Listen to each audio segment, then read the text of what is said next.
Los planes de las ISAPRES podrían subir hasta un poco más de 40.000 pesos para sus afiliados luego que la Superintendencia de Salud aprobara estos planes para 5 aseguradoras. Hay una todavía que está pendiente. De eso queremos conversar con Héctor Sánchez, ex superintendente de Salud. ¿Cómo está, Héctor? Buenos días, bienvenido. Muy buenos días, ¿cómo estás? Muy bien, con consulta respecto de esta ley corta de las aplicaciones que eso va a tener. Cuéntenos lo primero respecto de para quiénes podría ser este alza que hasta ahora entendemos que es de poco más de 40.000 pesos, ¿cierto? En el mayor de los casos.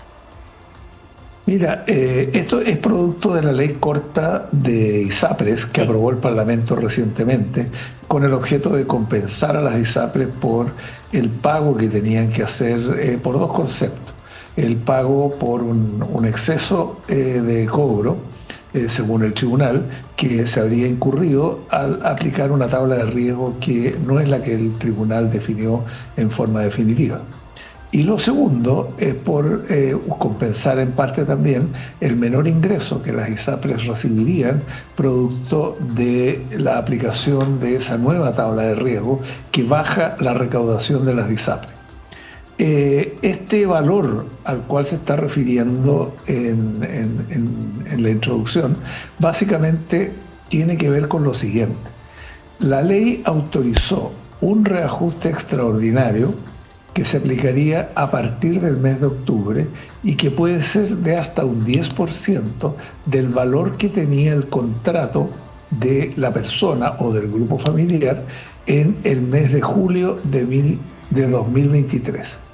Por lo tanto, si en 2023 una persona tenía o una familia tenía un plan de salud de 400.000 pesos, el alza va a ser de hasta 40.000 pesos. Exacto. Ya, por lo tanto, esa es la situación. No es que sea necesariamente 40.000 pesos, no, pues. Es de hasta 40.000 pesos. Pero ¿quiénes podrían ser? Claro, entre 9.000 pesos se dice incluso hasta 40.000 pesos y es harto menos, eso sí, de lo que proponían inicialmente las ISAPRES, ¿no? Se había escuchado y había algunos afiliados que habían hecho el cálculo de cuánto les podría subir y era muchísimo más. ¿Hay algún grupo que le pueda subir más a los que están en torno a esta alza de los 40.000 pesos? Hombres, no sé, con alguna enfermedad. ¿Quiénes son? No, a todos les va a subir por parejo.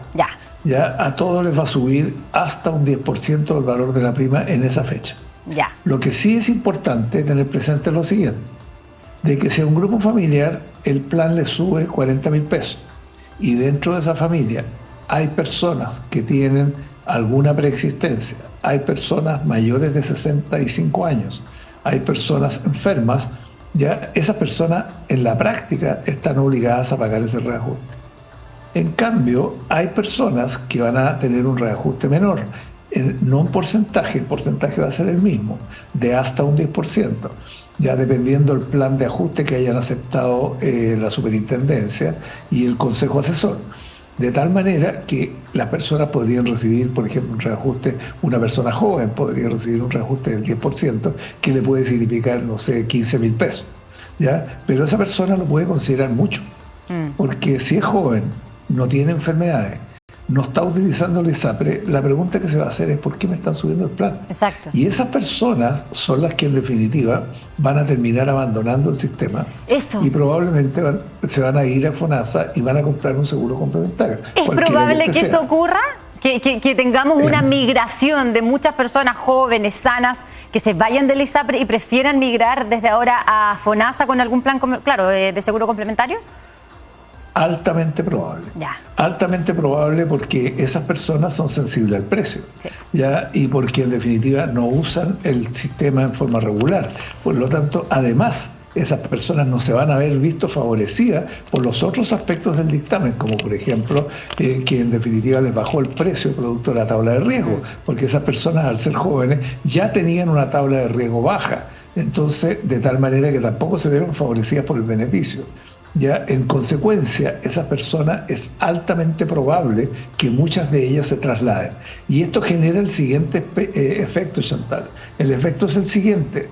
Las personas que se van, que son las jóvenes, son las de menor riesgo. y son las de menor costo y son las que en definitiva ayudan a financiar el plan de salud de un grupo que está compuesto por personas jóvenes, de mayor edad y personas de tercera edad. Claro. Por lo tanto, se va a ir concentrando en la ISAPRE un grupo de personas de alto riesgo, alto costo, ¿ya? Y cada vez va a haber una presión al alza en los costos y en los precios.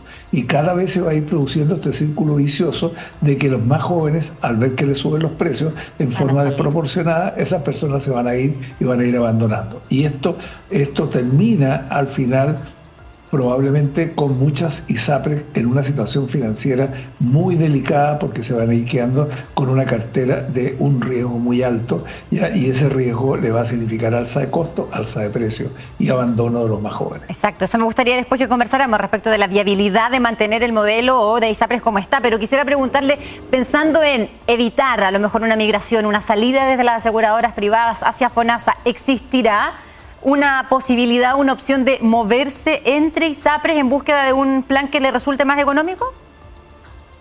Podría, en el caso de las ISAPRES nuevas, que se vieron muy poco perjudicadas por los dos dictámenes de la Corte Suprema.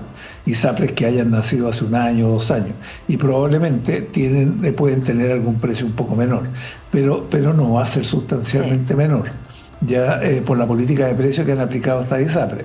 Estas ISAPRES están maximizando los excedentes del consumidor y en la práctica están cobrando precios muy parecidos a los que en definitiva se plantean. Ahora, nosotros como Instituto de Salud Pública de la Universidad Andrés Bello hemos hecho varios estudios y simulaciones al respecto y hemos visto de que la ley corta producía estos efectos. Lo advertimos al Parlamento. Fuimos como instituto al Parlamento, les dijimos que esto se iba a producir, pero sin embargo prefirieron la solución fácil de que era generar un reajuste, pero sin pensar en estas implicancias que estamos conversando. Esto va a generar paulatinamente y en forma sistemática una selección de cartera, por una razón, porque este aumento de precio no es que sea por una vez. Este aumento de precios es ahora, se va a mantener a través del tiempo y el próximo año, cuando veamos este fenómeno que yo le estoy relatando, se va a producir el próximo año, cuando tengan que ajustar la prima base, se va a producir de que el aumento de precios también va a ser mayor, con el agravante de que no van a tener un techo ya como el que tenían anteriormente, que de alguna manera estaba regulado por una de las variables del ICSA, que era básicamente el arancel de FONASA, el ajuste del arancel de FONASA. Por lo tanto, desde esa perspectiva, el techo del alza del próximo año también va a ser mayor y nuevamente las personas van a recibir un impacto importante. Claro. Y como las ISAPRES no han sido capaces de controlar sus costos, nuevamente, y las licencias médicas han subido en forma muy importante, hay variables que hacen que el precio vaya a subir y por lo tanto este efecto que estamos relatando se va a volver a repetir, ¿ya? Y esto es en la práctica ya el equivalente a que en la ley corta las ISAPRES hayan recibido y se lo comieron felices un dulce envenenado, porque en definitiva en el corto plazo les va a resolver el problema, pero en el mediano y largo plazo las va a llevar a la quiebra. No, sin duda, un tema del que hemos venido conversando ya hace meses, desde antes, cuando se prorrogó esta aplicación, ¿cierto?, de lo que dictó la Corte Suprema, y ahora que ya vamos conociendo más en detalle las consecuencias o de qué manera van a funcionar las ISAPRES desde ahora. Héctor Sánchez, le agradecemos la comunicación y el contacto que ha tenido con La Mañana en vivo para explicar, ¿cierto?, este alza inmediato, pero también lo que se podría venir en los próximos años para las ISAPRES. Que tenga una buena jornada, un buen día, nos vemos. Buenos días. Muy buenos días, placer saludarlo. Son las 9:45.